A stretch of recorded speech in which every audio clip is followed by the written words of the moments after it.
All right, so I'm foraging for some big leaves right now to show you a technique of cooking called pachamanca. So let's go.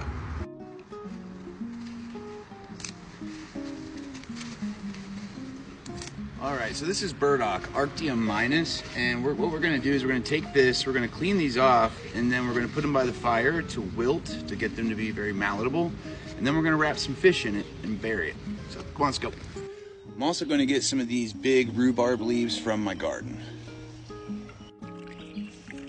All right, now running these over the fire, you can see here, the heat is causing this to kind of loosen up, and that's going to play an important role when we are wrapping our fish. Okay, so these leaves, once they're softened, these are going to act like a barrier because we are going to bury our fish, and these not only give flavor between the burdock and the rhubarb, or will they give flavor, but they'll actually protect your meat from getting covered in dirt. You can also accomplish this by, you don't have to run it right over the fire. You can just set these guys next to the fire, and the steam and smoke will also cause it to wilt as well. So now I'm just going to season. I have a little bit of sochan and wild carrot here. And now I'm going to wrap this. All right, so I like to use 2 leaves, and if I were to have let this loosen up next to the fire, I would be able to use this stalk here to actually wrap around. I might be able to pull it off, let's see. And that kind of locks it in, and then I'm gonna wrap it one more time with another leaf.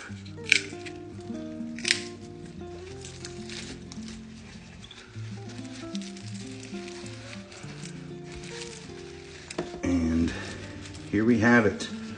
Now we're going to take this out to the fire. All right, so now dig yourself a 10-inch hole. Depends on whatever you're cooking, but since we're only cooking 3 pieces, it's only about 1 foot by 10 inches deep. Okay, so now I'm going to take some of my coals from this fire and I'm going to put them into here, and then I'm going to put a layer of dirt over top of them. That way the leaf isn't making direct contact with the coals.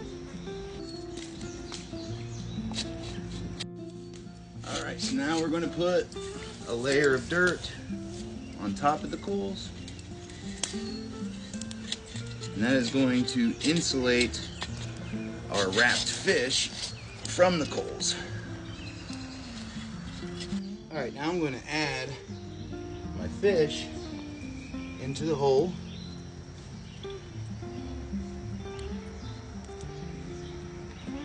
Making sure they're nice and wrapped tight with none of the meat exposed. I'm going to add another thin layer of my dirt. Now, pachamanca means earth oven, and that's exactly what we are building. So now we're going to take the rest of our coals, we're going to put them into the pit, and then we're actually going to move our fire on top of it as well. Also, a thing to take into consideration when you're doing anything like this, or you're starting a hole in the ground like a Dakota fire or like this pachamanca style cooking, is when you're digging, make sure you don't see any exposed roots, because those roots can actually catch on fire and remain on fire for long periods of time, and they're very hard to extinguish. Okay, so now we got everything in place. So now we're kind of insulated. We're letting that ground around our fish get really hot. We're causing the leaves that we've wrapped around to steam, and we're actually causing that fish to steam and retain a lot of that moisture, and it turns out pretty well by the end. The only thing you have to do is about half an hour from now for fish, a little longer for any other gamey or heartier piece of meat. But for fish, I'm going to probably take this off in about a half an hour, and then I'm going to dig down, and the leaves are going to have prevented any of the dirt from getting on it. Remove it. Should have a perfectly good piece of fish. Another great thing about this is that it keeps the aroma of cooking food down, so predators or people will not be any of the wiser that you are cooking. Now we just wait. Okay, now I'm just going to carefully remove these coals. I'm going to get down to the fish. We're going to check and see if it's done.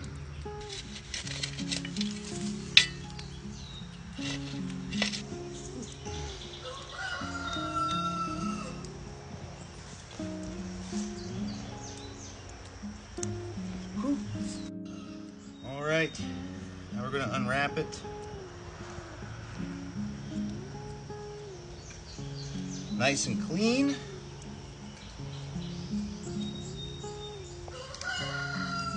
Look at that.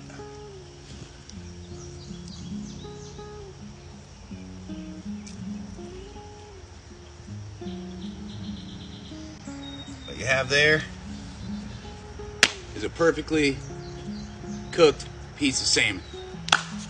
Dig in. Look at that. Thanks for stopping in, dude. Stay wild. Woo! Here's a little bit of a closer look. Look at that. Look at that. Nice and flaky. Love y'all.